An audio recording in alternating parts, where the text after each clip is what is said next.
Mark Carney's Liberal Party's Canada gets closer and closer to collapse with every passing minute. Welcome back to the Canadian Shield. My name is Sterling.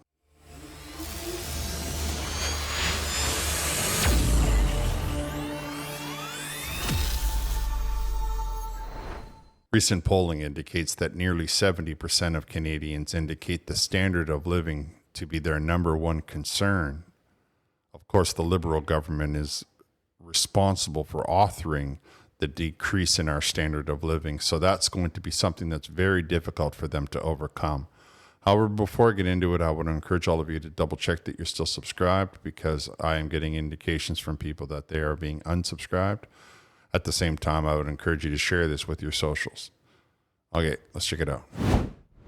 I would remind all of you, the links will be in the description. The Hill Times is reporting the Liberals have a lead. Liberals' lead shrinks as Canadian mood plummets to historic lows. Now, I don't know if it's historic lows, but I can assure you that it's pretty low. It's not being represented by the people that they're talking about in many of these surveys. People are very upset with the fact that their children can't buy homes. They're sick and tired of food prices continuing to rise while the Liberal government says one thing, despite the fact that everywhere people look, the cost of living is higher and the standard of living is lower, which is exactly the opposite of policies that are being pursued in, say, the United States of America, where people's standard of living is increasing and the cost of everything is decreasing. Mark Carney says that he's going to be meeting with Donald Trump next week, Monday or Tuesday, and I don't know that it's going to make any difference, to be honest with you. The economy in Canada is basically a out-of-control steam train that is about to go off the edge of the cliff, and nothing that Mark Carney can do at this point, in my opinion, is going to really reverse that. And there are a couple of announcements that Mark Carney made in an effort to try to make you think that there's going to be some improvements. Prime Minister Carney launches a new defense investment agency to rearm, rebuild, and reinvest in Canada's armed forces faster. I am tired of hearing him say faster. Everything about the Liberal government is like cold molasses going uphill. It's just slow as it can be. And whenever I hear the Liberal government say the word faster or at record speeds or at all of the words that Mark Carney says that he doesn't mean, I know that he, in fact, will never do that, because the one thing the Liberal government has a track record of doing is saying one thing and doing another.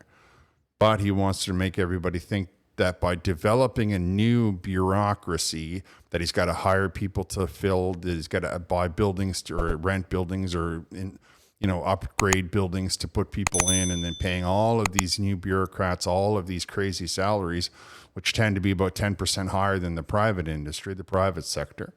Somehow he wants you to believe that that's going to improve the standard of our military.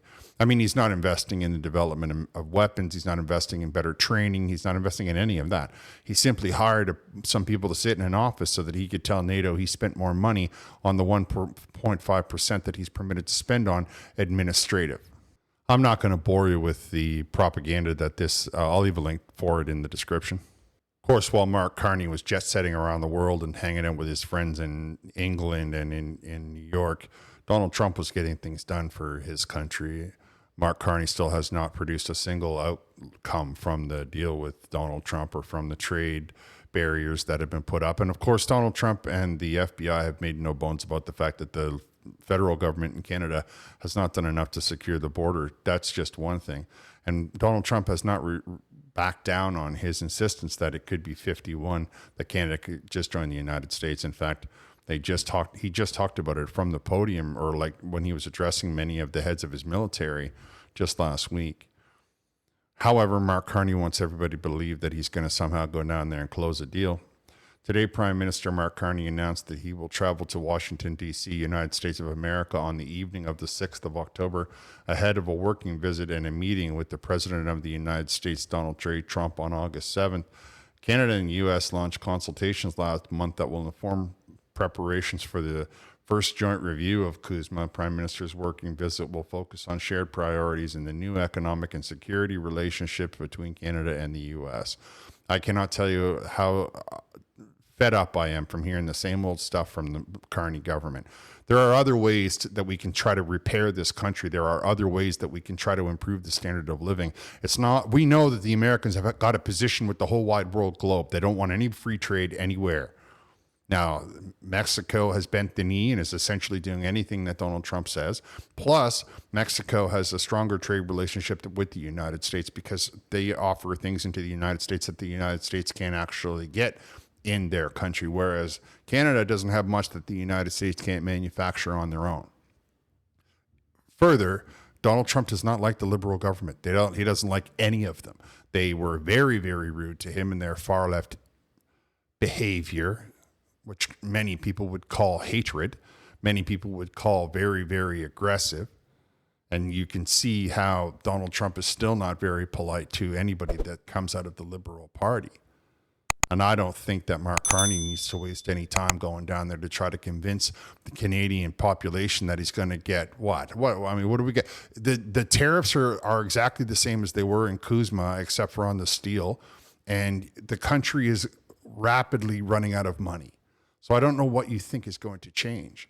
I think the best thing for Mark Carney and the Liberal government to do is get out of the way and let those of us that can see a way to fix the problem, and provide prosperity to the many, many millions of Canadians that really just want to have prosperity and never hear the name Mark Carney or Donald Trump ever again. They just want to go about their day. But they can't do that because everywhere they turn, the federal government is in their face, wrecking their lives, or at least negatively impacting their lives.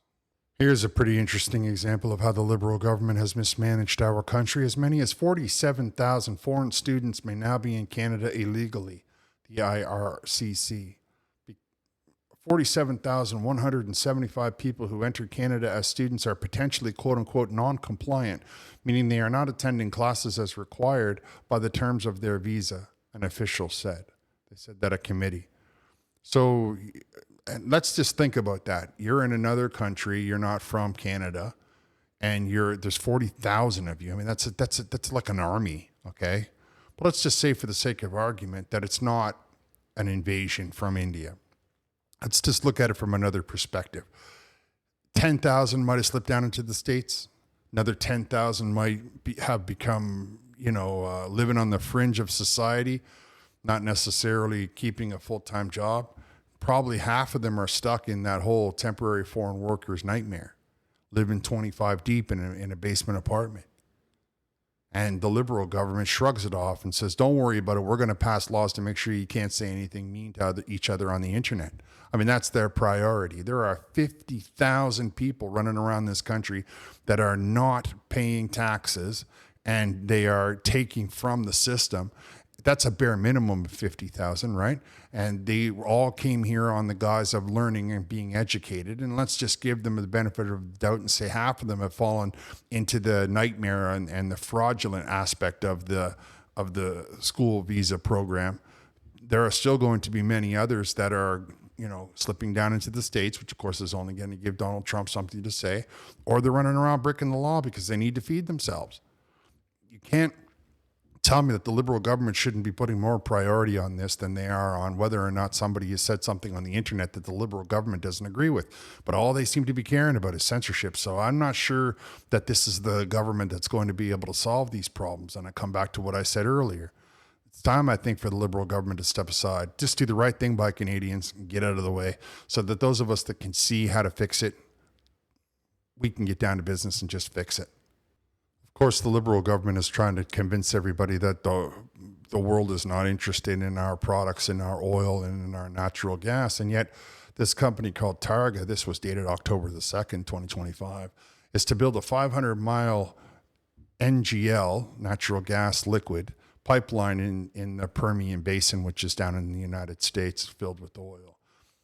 Targa Resources will build a 500-mile pipeline to transport natural gas liquids from its plant in the Permian Basin to a fraction and storage complex in Mount Belvieu, Texas, it said. So apparently now, I mean, what is that, the fourth or the fifth pipeline that's been announced in the United States in the last 30 days? But you want me to believe that the world doesn't want liquid natural gas, or you want me to believe that there's no market for it in Canada, or you want the Liberal government to have the right to say, yeah, maybe we'll build one 5 years from now? If you can appeal to our five big nation building projects bureaucracy that's about to cost Canadians $20 billion a year and produce absolutely nothing but delays. Of course, as I mentioned, the standard of living is bothering a lot of people, and there are, still the government trying to convince everybody that they're going to be building a lot of houses at breakneck speed or whatever it is that he's trying to say. And yet, builders in Vancouver are saying we can no longer build what people can afford, warning of the Vancouver real estate as 2,500 condos sit unsold. Now imagine in your mind that you are a person looking for someplace to live and all that's available is a condo and you refuse to buy it. You would rather rent your little apartment out or your little house out in the suburbs than go downtown and rent some hideous condo. On top of that, you don't want to overpay for what's going to ultimately just depreciate in value faster than a hot rod coming off the lot. I mean, condos never increase in value. They always decrease, always. That's why so many of them end up switching over to being rentals, because people buy it and then they go somewhere to retire and they rent it out because there's no value. It depreciates that quickly. The industry professionals say unbought condos could lead to big layoffs. I mean, what are you going to do if people can't afford it or if people don't want to buy it? Where in your mind did you feel that you were going to force people to do it? Right? I mean, there are people in Vancouver who live in Washington. They just bought a house on the other side of the border and they commute into town every day. I mean, why wouldn't they? Who has the kind of money that the government thinks that people are just going to continue to pay? Executives in Vancouver's real estate industry are warning of a glut of newly built condos sitting unsold and empty throughout the region. About 2,500 new condos are sitting unsold and empty in Metro Vancouver, according to the Canadian Mortgage and Housing Corporation. The number is double of what it was last year, because last year they were still in the middle of building them. They take a couple of years to build these monstrosities. And Vancouver is nothing but a skyline of monstrosities. Nobody wants to live in them. People didn't escape the high density madness of which they were raised in. They didn't go through all the trouble to get out of there so that they could come here and do the exact same thing. That's not what they were looking for. They were looking for some luxury. They were looking for the Canadian dream, to own their own home, to teach their children how to ice skate and maybe play hockey, absolutely go tobogganing. They were looking for that. And now all you're offering them is the same old repeated problems that the Liberal government and the NDP in British Columbia have initiated, especially in all of the major metropolitan areas. Now, if you were to install a magnetic, you would be better off to invest the money in a magnetic levitation and allow people to come in from outside the skirts to have something to work with. But unfortunately, they're doing exactly the same thing that they're doing in Southern Ontario. They're simply buying a house in Niagara and then crossing the border every day. I mean, wouldn't you? You don't have to go telling me that these bureaucrats wouldn't save their money the second that they get an opportunity. I'm not even sure Carney had a house in Canada until he decided to put on the show of running for prime minister. But he sure has places to live in other countries. So I'm not sure what people believed was going to happen, but I see now that they have 2,500 units empty. Of course, that means that anybody is trying to sell their unit that they've lived in. They're taking a 25% decrease right out of the gate, because there are brand new ones that are sitting at such and such a price and they're sitting empty, so that the market drives, right? And that's something that we have to, as Canadians, understand.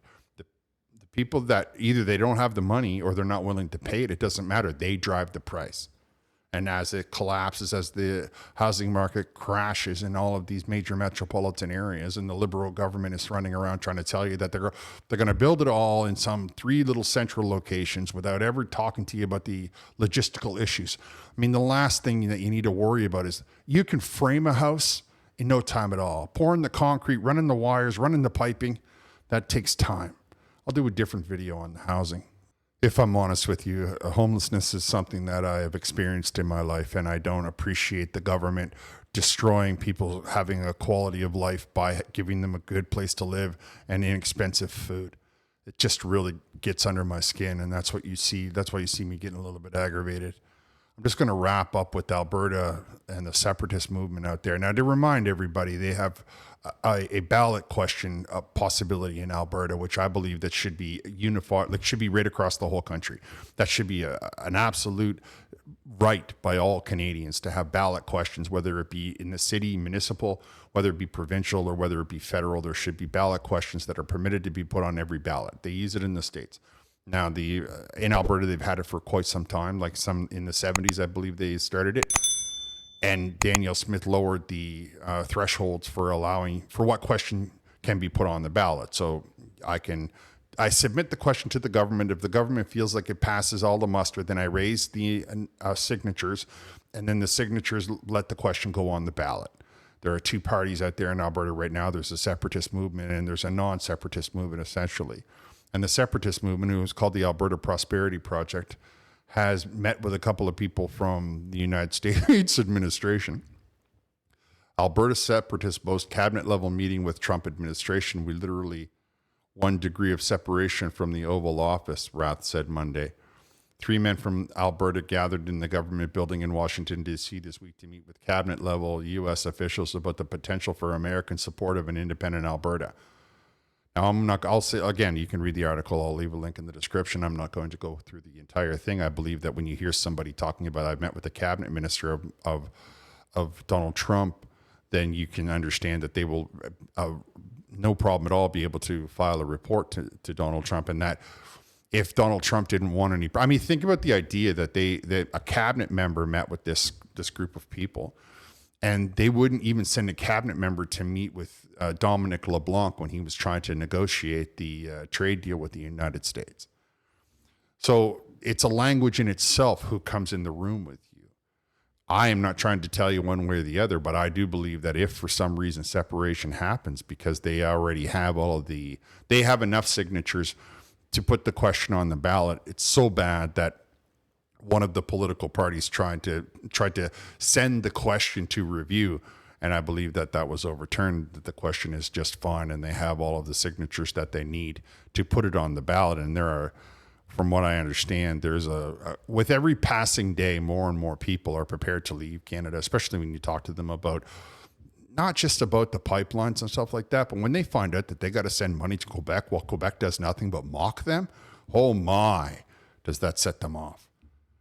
Anyway, I just wanted to talk about how I can see in my mind's eye how that would really be something that Donald Trump would enjoy, right? Never say never, he told Mark Carney. And now we want to believe that Mark Carney's going to sit down and hammer out a deal with him over Kuzma. And I reiterate my original contention. I don't believe Donald Trump has any intention of renewing Kuzma. All it takes for the Kuzma deal to fall apart is one of the 3 participants to say, I'm not interested in participation. And that will happen, I believe, in June 1st of 2026, which means that all of these products will now fall under different arrangements. And of course, the only thing that Mark Carney can do is 100% capitulate. They are only going to be able to say, we are going to be paying tariffs to send our stuff into the States, and the States are going to be allowed to bring their stuff into Canada tax-free, tariff-free, and they're going to be able to bring it in without any limits on it. Because that's what Donald Trump demands from, I think, it's like 40 or 50 other countries. That's the deal he's made. Mark Carney was not the man for the job. And not because you can't make a deal with Donald Trump. I'm not saying to you that Pierre Poilievre would have been able to do it. But Pierre Poilievre would have been investing in the industry and getting things up and running inside of our own country. And so we would have a market inside of our own country to sell our stuff. And we wouldn't have to worry so much about what we can and cannot sell into the United States of America, because we would have our own economy. The Liberal government relies heavily on the American aspect of our economy, so they don't have to develop our nation. And our food prices go up, and our housing prices go up, and our standard of living plummets to that of some of these countries that you hear about on TV, or that many of you listening to my voice can ask your father or your mother or your grandfather about, because they were raised there. That's just my opinion. You can let me know what your opinion is down in the comments. I'm going to wrap here.